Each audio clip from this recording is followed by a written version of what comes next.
Before I get underway with my official serious interview, I've just got to say, I encouraged our live on camera class to groove along to that countdown, and I've actually never seen a class go absolutely insane like you guys did. So Carsonville, Michigan, you guys rock. That was amazing. Thank you so much for headbanging along to a metal volcano. My name is Jesse. I'm here with Exploring by the Seat of Your Pants. A lot of familiar faces, some new classes today. So if you're joining us for the first time, we're all about bringing conservation, adventure, and science into classrooms around the world. Now, everything we do goes to our YouTube channel, and that's particularly important because literally just before this, we did another amazing program with our Dino Museum friends that we're going to meet in just a second, and it's going to be totally different than this one you're watching now. So do check that out. It's an awesome double feature. Excellent way to keep the excitement and learning going. We are going to have a Kahoot today too. So between our talk and Q&A, you can play along with a little 4-question quiz with this game pin below. We'll be doing that in about 20 minutes, so stay tuned for that. Now, I'm so excited to head back for the second time in a row with our amazing friends at the Phillip Currie Dino Museum. Canada is flush with some of the coolest fossils on planet Earth, and we get the chance to showcase some of them today in a behind-the-scenes awesome tour at the museum with the amazing paleontologist, Dr. Emily Bamforth. So you're in for a real treat. We're in a cool place, amazing educator. Dinos are the best. No better story than that. And so without further ado, thank you so much for joining us back to back, Dr. Bamforth, and take us away. Thank you. My name is, again, Dr. Emily Bamforth. I'm a paleontologist here at the Phillip Currie Dinosaur Museum in Wembley, Alberta. If you don't know where Wembley is, we can pull up a quick map there to show you. We are in northern Alberta, just outside the city of Grande Prairie. So, as I said to the previous crowd, Alberta's famous for dinosaurs, but it's most famous for the dinosaurs in southern Alberta. But up here in northern Alberta, we have tons of dinosaurs as well. So what we are going to do today is we are going to go behind the scenes into our fossil preparation lab and show you what happens to fossils when they come back from the field, what happens to them before they get put on display or go out for research. So this door here is the door to our lab. I have my magic fob here, and I'm going to take you behind the scenes. Hope you're ready for it. Come on in. All right. So this is our fossil preparation lab. This is where the magic of paleontology happens. And so everything that we collect in the field during the summer, northern Alberta is pretty cold. We don't do a whole lot of paleontology in the winter because of snow and ice. So most of our field work is done in the summer. All of those fossils come back here to our fossil preparation lab. And this time of the year where there's snow and ice outside, this is the time of year where we're preparing all of those fossils. So we'll talk a lot about what preparing means, but it is a very critically important part of paleontology. So as I mentioned, this is the fossil preparation lab. You can see we've got all kinds of tables here. We have these big sort of hose-like things hanging from the ceilings. Those are basically like giant vacuums to suck up all the dust. Tubes hanging from the ceiling, that's for our mini jackhammer type tools. So it is a really cool place to work. This facility was actually custom built to be a fossil preparation lab. It is currently one of the newest fossil preparation labs in Canada. Really cool for that reason. So let's take a look at some of the things that we have here. So the first things I want to show you are these big white blobs that we have sitting here on the ground. This one, you know, they both kind of look like big chicken wings. What are these things? These are what we call field jackets. So this is how we collect dinosaur fossils in the field. So basically, let's say we have a fossil that looks like this. This is a real fossil. This is a fossil from a dinosaur called a Pachyrhinosaurus, basically a smaller, older cousin of the Triceratops. Really famous dinosaur from up here in Grande Prairie. So this was a bone that we collected this summer from our Pipestone Creek bone bed. It's a fossil deposit really close to here in Philly, close to the Phillip Currie Dinosaur Museum here in Wembley. So that's a fossil Pachyrhinosaurus rib. So imagine that we found this on the ground. What we would do is we would uncover the surface, and then instead of just grabbing it, picking it up and throwing it into a backpack, we don't often do that. The reason being, so you can see how the fossil is glued together. Fossil bone is extremely fragile. So these bones here from Pipestone Creek, they're about 72 million years old. They come out of the ground already broken. So basically what we don't want to do is just grab those things, pull them out of the ground, throw them into a backpack. For sure, 100% sure they would break. So what we do instead, we uncover the surface, We dig around them. So you can imagine the fossil is now on a little pedestal, looks like a little fossil mushroom. And then we wrap a layer of plaster and burlap. So plaster is basically just like plaster of Paris. Burlap is kind of like a coarse fabric. So it's wet when you put it on and it dries really hard. Like you can knock on the surface. You can feel that's pretty solid. So the field jacket dries. Once it's dry, we will dig underneath that pedestal and we'll flip the whole thing out of the ground. And then we will put a layer of plaster and burlap on the top. So what we have in each of these field jackets, we have the fossil, we have all of the rock that's around the fossil, and it's all wrapped up in plaster and burlap. So these field jackets keep the fossils safe while we're transporting them out of the field. And also, if they have to wait a little while to be prepared, they also protect them during storage as well. So our collections area, which we'll see in a little bit, is full of these field jackets. So this is how the vast majority of our fossils come into the lab here. So of course, the first thing that we have to do when we start to prepare a jacket, is we have to take the top of the jacket off. And we use a tool called a cast cutter. It's the same tool that doctors use when they're cutting off a cast when you have a broken arm. And then we will take the lid off and we will start preparing the bone. So let's take a look at what this looks like. So this is a field jacket that's in preparation. This is one that our fossil technician, Jackson, here, he's been working on this one for a couple of months. So this is a field jacket. And I'll point out the bones. So this is a bone, this kind of T-shaped bone here. That's a big bone from the back of the dinosaur's frill. We've got some ribs, little limb bones in there. So from Pipestone, the Pipestone Creek bone bed is a very dense bone bed. Which we lost her for a minute, but she's coming back. We got some ribs, you were saying. Yes. So we got some ribs in here. We have some limb bones. And so basically, when we start to prepare a fossil, basically what we want to do is firstly remove the rock. The rock is what we call matrix in paleontology. So this is an example of what matrix from Pipestone Creek looks like. It's basically a mudstone. All of those little black specks are little bits of plant.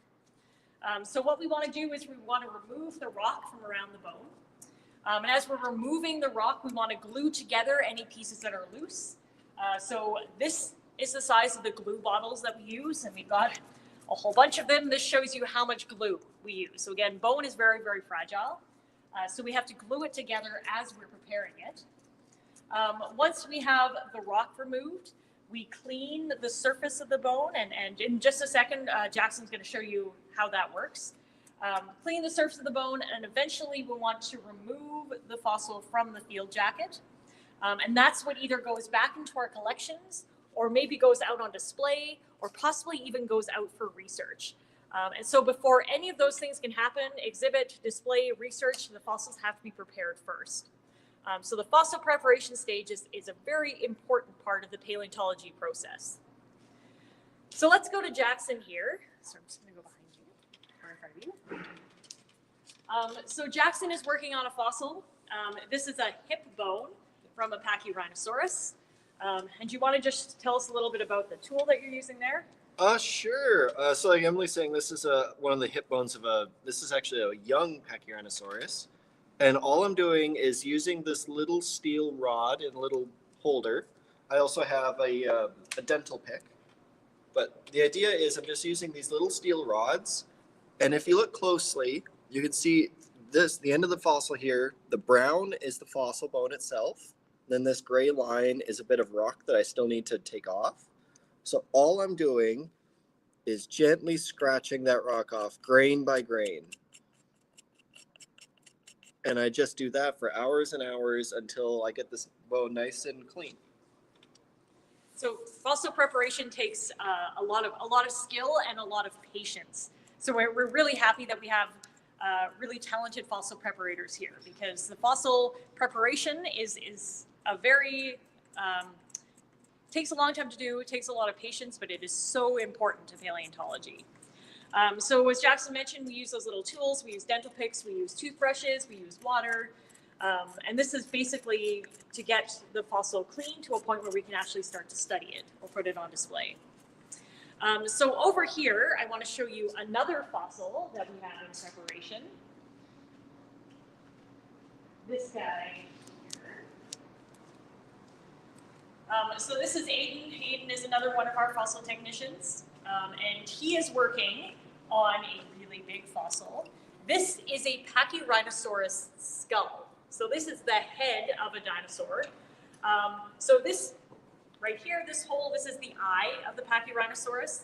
This is the tip of the nose. This is the big bony bump that they have over their nose right there.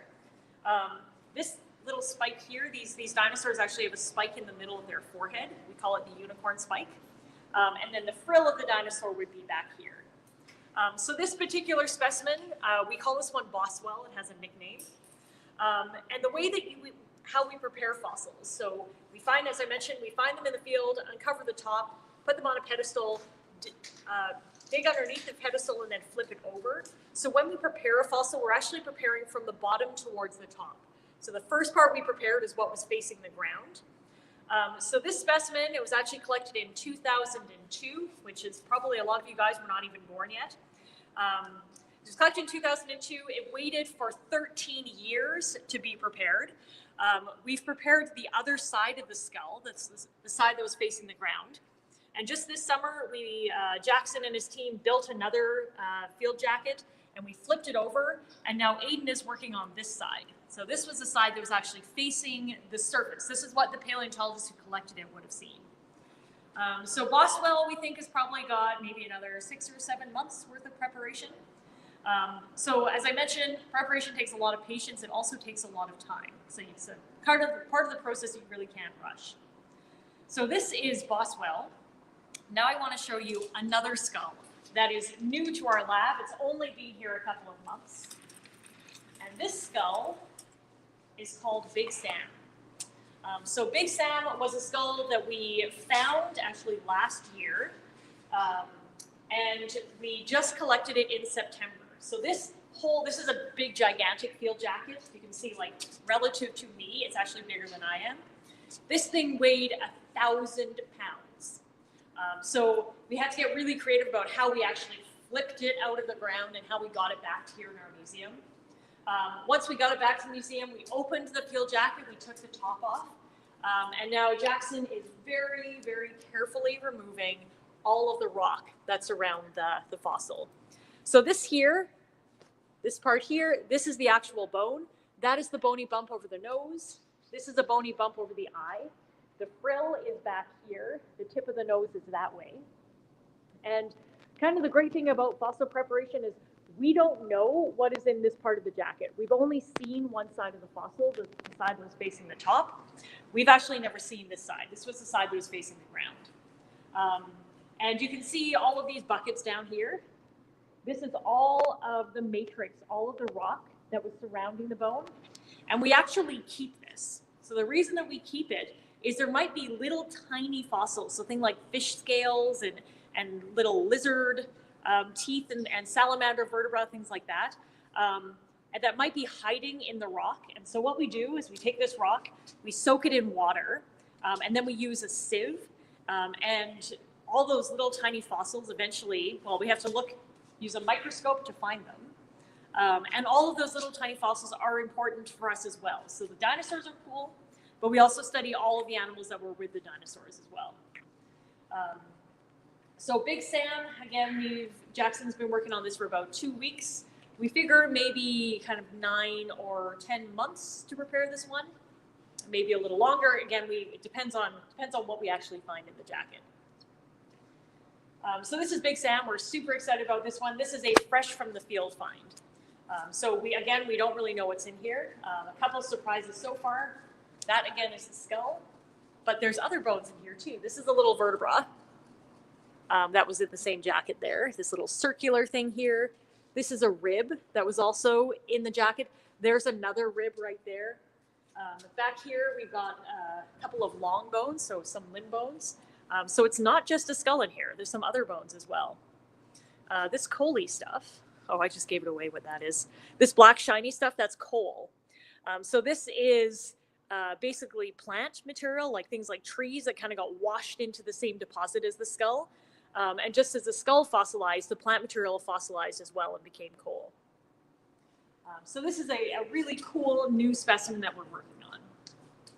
So that's kind of what we have going on in the lab here. I really quickly want to show you our collections area as well. So through these big, gigantic Jurassic Park style doors is where we keep our fossil collection. So things that have either been already prepared or things that will be prepared soon. So it looks pretty epic when you look at these doors. Da, da, da, da, da, da, da, da. Here we go. So this is our collections area. So as I mentioned, this is where we keep all of our prepared specimens, which are in these big kind of rolling cabinets. So these things are actually on wheels, so you can move them back and forth. That helps kind of create a little more storage for us.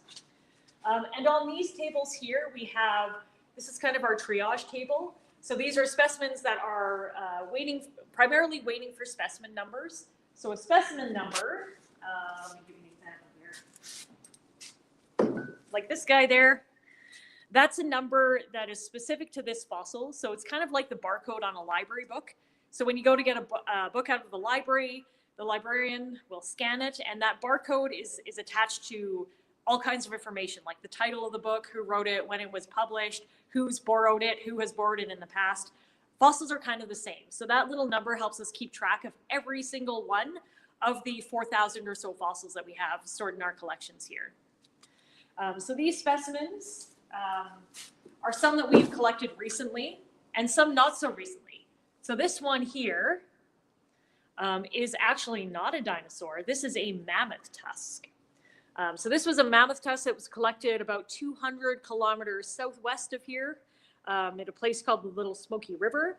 And this is part of a woolly mammoth tusk. Was collected about, we probably think about 100 years ago. And the reason it's here is because it needs a little bit of repair. So these little pieces here, you can see this is mammoth ivory. Mammoth ivory is a very sensitive fossil. And so we're doing a little what we call conservation work, basically putting it back together and then making sure it doesn't fall apart again. So we have our mammoth tusk here. We have a whole bunch of dinosaur bones. This one is one of my favorites. This great big long guy here. This is from a duck-bill dinosaur called an Edmontosaurus. And this is a fibula. So a fibula, you have one as well. It's a lower leg bone. And in your lower leg below your knee, you have two bones. One is a tibia. It's kind of a big, robust bone. The other one is the fibula, which is basically just like a little splint-like bone. This is that splint-like bone of a huge dinosaur, probably about the size of a school bus, probably weighed 5 or 6 tons. We think this is one of the biggest dinosaurs that we have here in northern Alberta. In fact, I actually have a toe bone of this animal. Yes, a toe bone. So this is kind of there would be another bone, and then there would be the toe of this animal. So again, these are absolutely ginormous duckbill dinosaurs. So this is from a new site, a new bone bed that we found just a couple of years ago. So we have all kinds of cool things back in our collection here. And we do, so I mentioned we have dinosaurs back here. We've got our mammoth tusk. And one of the cool things that we have here is we have a modern bird collection. I'll just show you here. Sorry. I'm just going to make this roll back a little further. So the reason that we have modern birds is because birds and dinosaurs are pretty closely related to each other.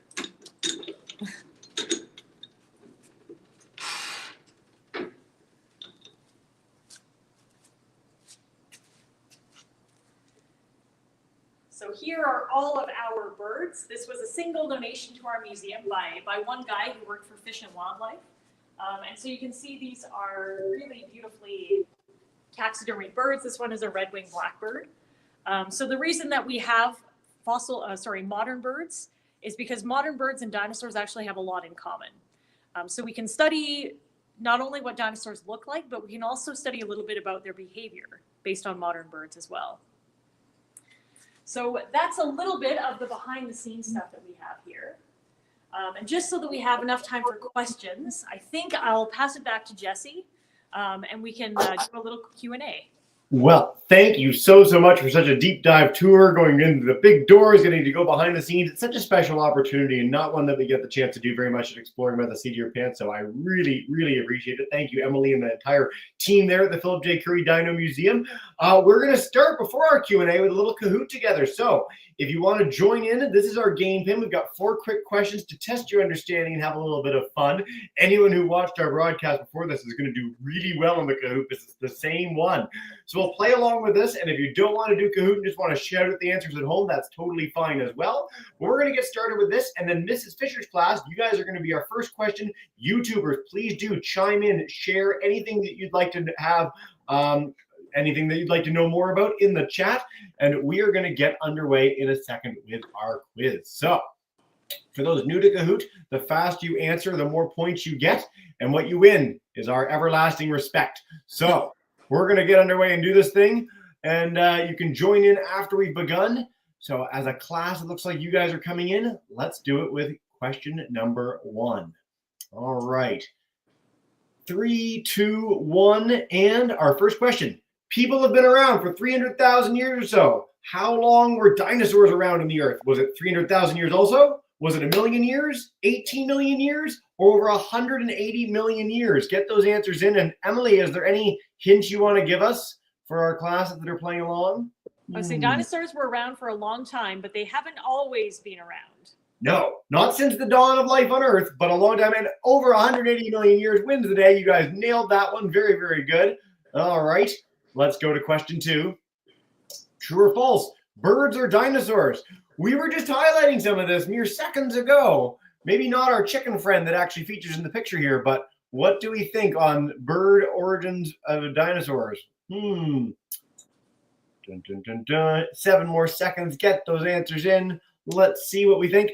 Oh, split 50-50. Okay, well, the answer is true. So birds are dinosaurs. This is a big insight over the last 20, 30 years that we've come to as a paleontological community. We talked about this a lot in our broadcast just before this, and feathers and wings and other cool adaptations that birds have. So I'm really glad you guys got this in, and Expert Snail has our lead as we go to question 3. All right. This is a multi-select, so there's more than one correct answer. It might be all 4. It might be 2. We don't know. Which of these can we find as fossils? Can we find full body skeletons? Can we find footprints? Can we find poop? Or can we find dino DNA encrusted in mosquitoes trapped in amber like Jurassic Park? Now, I know I played you the theme song with my voice, which is terrifying. But what do we think? Get those answers in. Ooh. So the answer is the first 3. Yeah, poop is absolutely a fossil. We can find coprolites are what they're called on the fossil record. Footprints, yes, they've got some amazing footprint examples out in the main gallery. And full body skeletons, yes, that's what we've been featuring today in the behind the scenes tour, including our fantastic Big Sam skull. All right, last but not least, for all the marbles, Alberta dinosaurs are the biggest animals ever found on Earth. Emily, they're pretty cool. They're pretty big. You had that toe bone that was ridiculous, but is it the biggest thing ever? They're pretty big, but there might have been some bigger things. There might have been. There might be some things maybe right now that are bigger. Maybe if you've been joining us for our ocean broadcast, you know this, but the answer is, and 2 of you got this right, false. Yes, blue whale is the biggest animal to ever exist on Earth. So as awesome as dinosaurs are, certainly the biggest group of animals to ever be on planet Earth, whales do take the win. So let's see what that does to our leaderboard. I think we had a wire-to-wire winner. And then Expert Snail is our champion. Mrs. Fisher's class is losing their minds about this, so I take it you guys are Expert Snail. Way to go, guys. And we're going to head to Carsonville. Come on in and put that enthusiasm to some great questions while we wait for our YouTubers to share more there as well. Hey, guys, welcome to the broadcast. When you were in that one room when there was a dinosaur on the wall, what type of dinosaur is that? Ooh. Oh, yeah, the diagram that we have on the wall there, that is a Pachyrhinosaurus. And so here in really close to our museum, we have a really big dinosaur bone bed that is all Pachyrhinosaurus. So that's kind of the smaller, older cousin of the Triceratops. And we have over 7,000 fossils of that one kind of dinosaur. So because that we do a lot of collection from that particular bone bed, we prepare a lot of those fossils. And so that diagram was actually showing visitors to our museum, what bones we are currently preparing in our lab here. Super, super cool. 7,000 of something is wild. I didn't know we had any dinosaurs in that scale. That's very cool. Cool. Keep the questions coming, folks. We got a great one, which is, what is your favorite part of your job? Is there something that gets you up in the morning? I mean, it all sounds pretty cool, Emily, but if there anything that really jumps out? Oh, I love all of the aspects of my job, but I have to say my very favorite part is the field work, is actually the going out and digging things up. But that for me is the most exciting part. So we got a question about how long you're processing these things, because you talked about it being many, many months, and you've had it for 13 years before you started. Why did you have it for 13 years before you started? What's going on? Are we like lazy in the back there, or nothing? Tell us more. So the actual process of preparation is the longest process in kind of the whole paleontology process. So from the time a fossil gets collected in the field to when it gets put on display or goes on to research, the part that takes the most time is the fossil preparation. And so because we always, and this is not just us, this is all museums, we collect more than we can prepare in a single season. And so because of that, we have a backlog of fossils waiting to be prepared. And again, that's not us, that's all museums. And so that skull was actually predates our museum. So it was actually waiting in another museum before it was transferred here. And once it came here, that's when it started to be prepared. That other museum just didn't have the number of preparators to start preparing it right away. I love that you've highlighted this, because one of my very favorite stories in my career in science communication is that the Royal Ontario Museum, which was my dino museum growing up in Toronto, they had a 70-foot long sauropod that they had for 70 years, and they was literally in boxes underneath the museum, and they were like, oh, we've got this giant dinosaur, and now it features really prominently. But that's how long they had it. And this is true of all big museums. There's so much more of a museum is the space that you don't see than the space that you do see. And so many expeditions have collected things for literally decades, centuries in some cases, that it's hard to find and share them all. So I'm so glad we got this question. Thanks, guys. And thank you, Dr. Bamforth. All right, Miss Fisher's class, we're heading back to you guys. Come on back in. Take us away. Do you have any pterodactyl bones? Ooh. Oh, really good question. So we don't have pterodactyls or pterosaurs is kind of the name for that family of flying reptiles. We don't have any in our here in museum. The pterosaur fossils are extremely rare because they're hollow like bird bones, but they're also really, really thin and they break really easily. So they're very hard to find in the fossil record. We think they're here. We just haven't found them yet. Yeah. So we don't have any yet, but we might have in the next couple of years. We hope. We have our fingers crossed. I'm really glad you mentioned this, because I think the assumption is, certainly when I was a kid, I thought, oh, everything fossilized. There's tons of everything. And it's so difficult to have something fossilized. The conditions that something has to die in to be fossilized are extraordinarily rare. I mean, I don't know how they came up with this figure, but it was something like 1 in every 300 million things would get fossilized. So, it's astonishingly unlikely that something gets fossilized. We talked about this in our first broadcast where, we found several hundred species of dinosaur. Well, there's 2 million types of creature alive today alone, and there were an equal number of creatures alive back then. We just haven't found them yet. So there's so much to discover. And when we get a question like this on why we have or don't have certain fossils, I think it's really, really important. So thank you for that. And I'm just going to throw a quick plug to Quetzalcoatlus, which is the greatest flying thing ever. And everybody should go look them up when they're done this broadcast. They did an amazing thing in Prehistoric Planet on Apple TV that has them featured really prominently. So check all that out, because they're super cool if you're keen on flying reptiles. All right, we've got a question online. Another question about a specific creature. Everybody's favorite is T-Rex. Do you have any T-Rexes? Can you speak to anything about Tyrannosaurs? Yeah, so T-Rex is the most famous dinosaur ever. Like hands down. It actually only lived for a very short period of time, only about 2 million years, right at the end of the age of dinosaurs. Our rocks here in northern Alberta are actually too old for T-Rex. We get Albertosaurus, which is the smaller, older cousin, but we don't get T-Rex. But that said, before I came to work here in northern Alberta, I worked down in southern Saskatchewan, the place called the T-Rex Discovery Center, which, as the name suggests, has a T-Rex. The world's largest T-Rex, Scotty, is actually Canadian. It's actually from Saskatchewan. So we do have them in Canada. We just don't have them up here in northern Alberta because we don't have the right age rocks for them.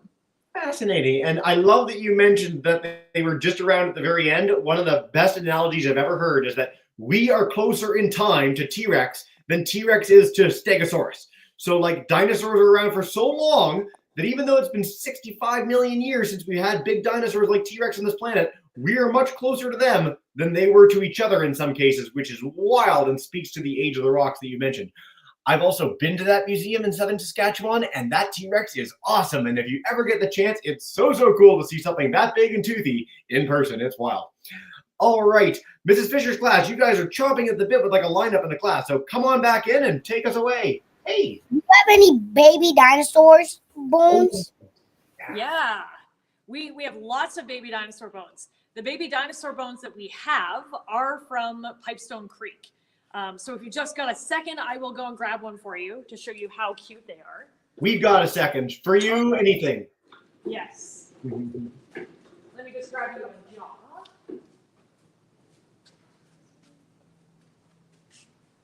By the way, as she's grabbing a jaw, I'll say that I've been behind the scenes at museums before. I've been very lucky, and there's nothing quite like walking around and being like, oh, that's 100 million years old. Oh, that's 70 million years old. How amazing is that? It's so fun and lucky. Here's our baby. Cool. Yeah. So this is a lower jaw or a dentary. This is an adult Pachyrhinosaurus, and that's a baby. So we have lots of examples of baby Pachyrhinosaurs in our collections. The Pipestone Creek bone bed, if you were in the last session, you know, it's a herd of Pachyrhinosaurs. So we have adults, but we have, with the adults, there are all of the young that were traveling with them as well. So we have the whole age range of Pachyrhinosaurs from Pipestone Creek. So we do have a lot of baby dinosaurs as well. So I'm going to harp on something for a second that has been like a big challenge in paleontology in general, but I just want you to tell us a bit about it. How do you know something's a baby and not a different species, or vice versa? How do we possibly find out something like that? So really good question. How do we know something is a baby? You can actually take bones and you can slice them in sections. And the structure of the bone is one way that you can tell an adult dinosaur from a baby dinosaur. That's one way. You can also look, sort of generally the size of an animal is some indication of age, sometimes, not always. At Pipestone Creek, it's pretty obvious because we have the adults, and then we also have much smaller individuals too. So because it's a single population, a single community of dinosaurs, it's a pretty good guess that the little ones are the babies. But it is a problem in paleontology. There have been paleontologists who have found dinosaurs they think are new species, but they turn out just to be the babies of adult species. So that's one of the challenges that we have in paleontology, particularly when we only have one or two specimens of that species. So it can actually be harder than you think to tell an adult from a baby. This is a shot in the dark here. If I recall correctly, Torosaurus is an example of this with Triceratops, where they ended up being something similar. Is there a classic example? I know Apatosaurus and Brontosaurus when I was a kid was a big deal. So are either of those correct, or am I just totally wrong out of left field? So those ones are more controversial. One that is very clear is there was a dinosaur, really cool dinosaur, one of these Pachycephalosaurs, one of these guys. I happen to have one handy. That was called Dracorex hogwensia. The name means Dragon King of Hogwarts. That is a real dinosaur. It had all these crazy spikes around the dome. And it was named as a new species. And then somebody found a Dracorex that was a little bit bigger, and it was starting to look a lot more like Pachycephalosaurus, an already existing dinosaur. So now we think that Dracorex is actually just a juvenile Pachycephalosaurus. No way! I didn't know that. That's wild. Yeah. And by the way, the fact that you just casually reached around a shelf and pulled that out is so awesome. It's amazing. Cool. Sorry, I'm the professional detachment out the window. I'm blown away. That's very cool. All right, we're going to take one more from YouTube and then one more from Miss Fisher's class.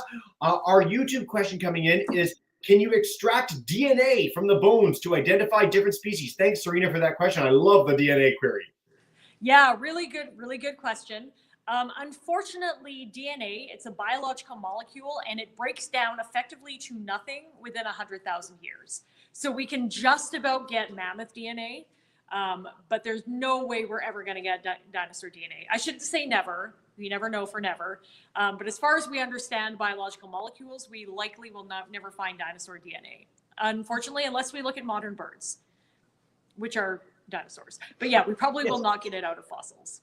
Which is a real bummer. Very cool that we can get mammoth DNA. I think that's one of the greatest sort of scientific breakthroughs ever. And there's some really cool stuff going on with DNA just around the world. But the Jurassic Park fantasy is unfortunately just that. However, it's an awesome movie and single-handedly inspired pretty much every major paleontologist in the world. So there you go. Fiction leads to great actual science.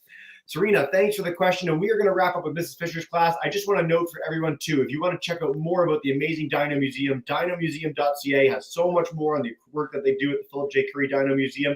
And I really encourage our classes, too. The Age of Dinosaurs with Steve Brusati, or by Steve Brusati. It's just a great book for kids. He's one of my favorite science authors as well, so I can't encourage you to check that out enough. And, of course, if you have more questions on dinosaurs, email them to us at exploring by the seat of your pants, and we will get you the answers after the broadcast is done.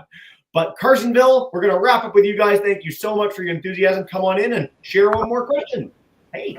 You find dinosaur fossils every day in the summer? Ooh. Yeah, good question. We find them most days in the summer.